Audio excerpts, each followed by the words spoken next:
शेतकरी कर्जमाफी 2026 अंतर्गत सर्व अपडेट आपण रेग्युलर जाणून घेत आहोत आणि शेतकरी मित्रांनो यामध्येच आपण दुपारी एक महत्त्वाची अपडेट जाणून घेतो ज्यामध्ये अनेक शेतकऱ्यांना कर्ज रकमेमध्ये मोठ्या प्रमाणावर तफावत दिसत होती। आता ही व्हिडिओ फक्त 17 लाख शेतकऱ्यांसाठीच महत्त्वाची नाही तर पुढे देखील ज्या शेतकऱ्यांच्या यादीमध्ये नाव येणार आहे त्या सर्व शेतकऱ्यांसाठी ही व्हिडिओ खूप जास्त महत्त्वाची असणार आहे, कारण सहकार आयुक्तांकडून एक महत्त्वाची अपडेट या कर्जमाफीबाबत दिली आहे। त्यांनी स्वतः याबाबतची व्हिडिओ देखील टाकली आहे।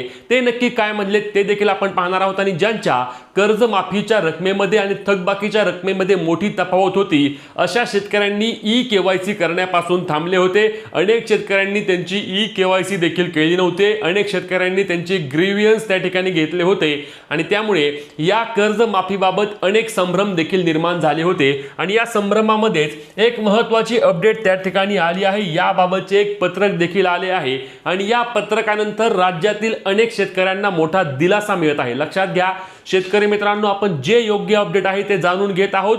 जी माहिती योग्य पद्धतीने तुमच्यापर्यंत पोहोचवायची आहे तीच माहिती आपण देत आहोत, कारण या कर्जमाफीमध्ये कोणताही संभ्रम राहता कामा नये, कारण शेतकऱ्यांसाठी ही कर्जमाफी खूप जास्त महत्त्वाची आहे। चालू बाकीदारांसाठी आपण वारंवार आवाज उठवतोय आणि त्यामध्ये आपण ही व्हिडिओच्या द्वारे सांगितलं होतं की कर्जमाफीच्या रकमेमध्ये मोठी तफावत आहे आणि या तफावतीवर सरकारने कोणता ना कोणता निर्णय घ्यायचा आहे।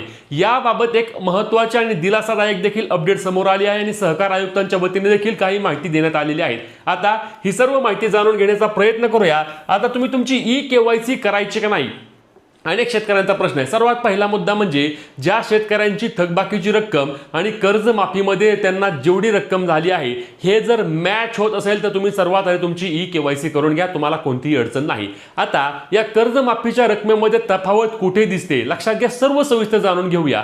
तर ही तफावत जास्त दिसते त्या ठिकाणी राष्ट्रीयकृत बँका असतील किंवा इतर खासगी बँका असतील, ज्या जिल्हा मध्यवर्ती सहकारी बँका किंवा सोसायटी असतील त्यामधील शेतकऱ्यांच्या कर्जमाफीच्या रकमेमध्ये आणि थकबाकीच्या रकमेमध्ये तफावत दिसत नाही आहे, त्यांना त्यांच्या रकमा योग्य पद्धतीने दिसत आहेत। परंतु ज्या राष्ट्रीयकृत बँका आहेत त्या बँकांमधील अनेक शेतकऱ्यांच्या रकमेमध्ये मोठ्या प्रमाणावर तफावत दिसत होती आणि या तफावतीबाबत एक महत्त्वाचे पत्रक त्या ठिकाणी जिल्हा राज्य बँकर समितीच्या वतीने त्या ठिकाणी जारी करण्यात आले आहे आणि या पत्रकानुसार शेतकऱ्यांना मोठा दिलासा असणार आहे। आता हे पत्रक पाहूया, परंतु त्याआधी आपल्या पेजला फॉलो आणि चॅनलला सबस्क्राइब करून घ्या, जेणेकरून पुढीलही सर्व अपडेट तुमच्यापर्यंत सर्वात आधी आणि सर्वात योग्य पद्धतीने पोहोचणार आहेत। तर शेतकरी मित्रांनो या ठिकाणी तुम्ही पाहू शकता बघा, all member banks SLBC Maharashtra state level bankers कमिटीच्या वतीने हे एक पत्रक जारी होतंय।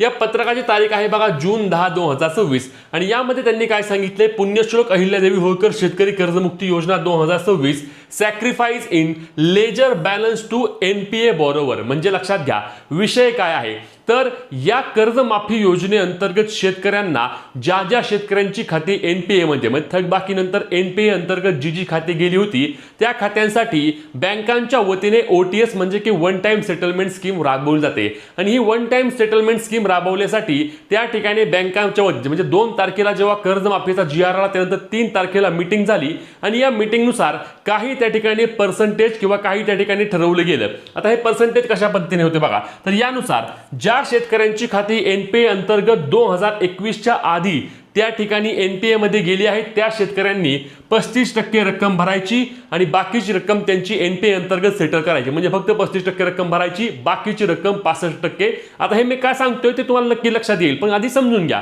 पुढचा मुद्दा। ज्या शेतकऱ्यांची 1/10/2021 ते 30/9/2022 मध्ये NPA मध्ये खाती गेली आहेत त्यांनी 45% भरायची, बाकी पैसे बँक भरणार। बँक भरणार पैसे कोण भरणार? बँक। पुढचा मुद्दा 1/10/2022 ते 30/9/2023 पर्यंत ज्यांची खाती गेली त्यांचे 55%। पुढचा मुद्दा 1/10/2023 ते 30/9/2024 अंतर्गत ज्यांची गेली त्यांनी 70%। हे मी काय म्हणतोय लक्षात घ्या। आता ह्या ज्या रकमा आहेत त्या 35%, 45%, 55%, 70% या रकमा राज्य सरकारच्या वतीने कर्जमाफी अंतर्गत शेतकऱ्यांना मिळणार आहेत। कुठल्या? या रकमा। आणि वरच्या रकमा ज्या आहेत त्या बँकांच्या वतीने माफ होतात, अशा पद्धतीने ही OTS स्कीम असते। म्हणून आता शेतकऱ्यांना ज्या रकमा दिसत आहेत त्या रकमा दिसत आहेत कोणत्या?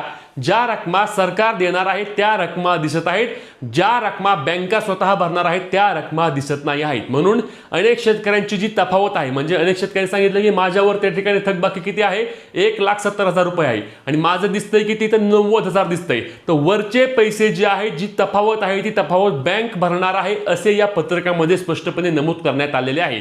म्हणून ही जी रक्कम तुम्हाला दाखवत आहे ती रक्कम जी असणार आहे ती रक्कम तुमची सरकार जी रक्कम देणार आहे ती रक्कम आहे आणि इतर जे पैसे आहेत ते बँक भरणार आहेत आणि बँकांनी पैसे भरून तुमची कर्जमाफी होणार आहे. म्हणजे 2 लाखांच्या आत जी रक्कम तुमची आहे, ज्या शेतकऱ्यांचं कर्ज थकबाकीमध्ये 2 लाखाच्या आत आहे तर त्या शेतकऱ्यांनी काळजी करण्याची कोणतीही गरज नाही, त्यांचा सातबारा आम्ही कोराच करणार आहोत अशा पद्धतीने सांगितले गेले आहे.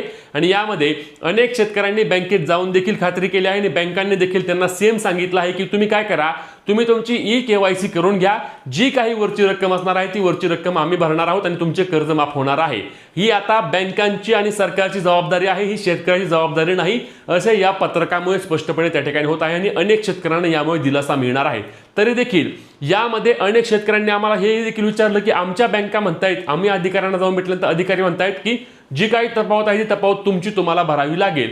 म्हणून शेतकरी मित्रांनो, एक गोष्टीची खात्री करा, तुमची कोणतीही बँक असू द्या, तुमच्या कर्ज रकमेमध्ये, थकबाकीमध्ये आणि कर्ज रकमेमध्ये तफावत जर असेल तर तुम्ही आधी बँकेत जा, बँकेतील अधिकाऱ्यांशी चर्चा करा, त्यांना या संदर्भातील माहिती आहे का विचारा. ही OTS स्कीम जी आहे त्या स्कीमबद्दल त्यांच्याकडे काही माहिती आहे का ही खात्री करा आणि त्यांनी जर सांगितले तुम्हाला की तुम्ही ई-KYC करून घ्या तर तुम्ही बिंदास तुमची ई-KYC करायला जा, काहीही अडचण नाही.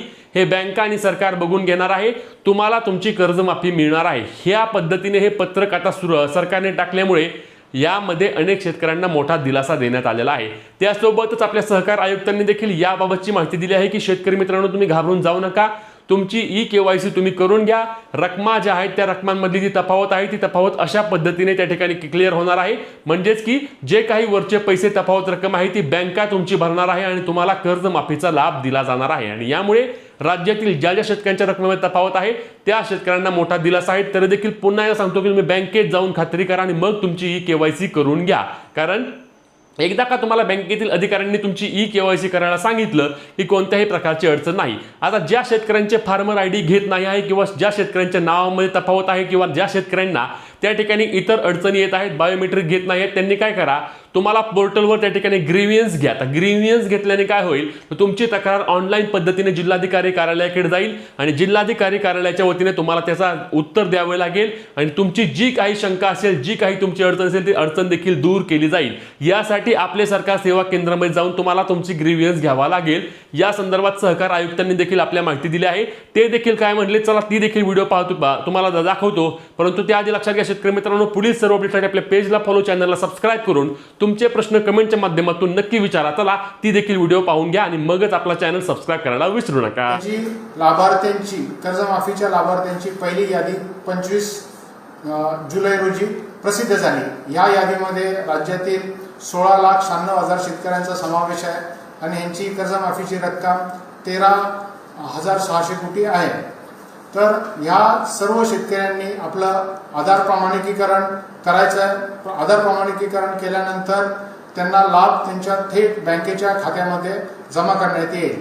आधार प्रमाणिकीकरण करण्याकरता त्यांचे आधार कार्ड किंवा जी त्यांची यादी प्रसिद्ध केलेली आहे त्याच्यातला विशिष्ट क्रमांक घेऊन आपल्या सेवा केंद्रावर जायचे आहे. ज्या शेतकऱ्यांनी ॲग्रीस्टॅग फार्मर ID काढलेला नाही त्यांना ॲग्रीस्टॅग फार्मर ID काढणे आवश्यक असेल. काही ठिकाणी थोड्या अशा तक्रारी आलेल्या आहेत की गाव पातळीवर जी यादी प्रसिद्ध झालेली आहे त्यामध्ये कमर्शियल बँकेचे जे NPAचे अकाउंट्स आहेत त्याची रक्कम चुकलेली आहे. तर ह्याबाबत मी शेतकऱ्यांना आश्वासित करू इच्छितो की ह्याबाबत तुम्ही चिंता करू नका. आपण आपल्या बँकेच्या ब्रांचमध्ये जाऊन तपासावे. तिथं आपली 31 मार्च 26ची थकबाकीची रक्कम दिसेल किंवा तुम्ही आपल्या सेवा केंद्रावर गेल्यावर देखील तिथल्या स्क्रीनवर तुमची 31 मार्च 26ची रक्कम दिसेल. ती रक्कम बरोबर असल्यास तुम्ही आधार ऑथेंटिकेशन करावे. 31 मार्च 26 नंतरचं जे व्याजाची रक्कम आहे ह्याची जबाबदारी बँकेने घेतलेली आहे. त्यामुळे तुमचं संपूर्ण कर्ज माफ होणार आहे. आणि ह्या उपरक्ष कोणत्या शेतकऱ्यांना काही इतर अडचण असली, जसं त्याचं नाव चुकलेलं आहे किंवा आधार नंबर चुकलेला आहे किंवा खाते क्रमांक चुकलेला आहे, तर त्यांनी पोर्टलमध्ये ग्रीव्हन्स रेस करावं, जेणेकरून त्यांची तक्रार जिल्हाधिकाऱ्यांकडे जाईल आणि जिल्हा लेवलच्या समितीमार्फत त्या सर्व तक्रारीचे चौकशी होऊन त्याला लेखी उत्तर दिले जाईल.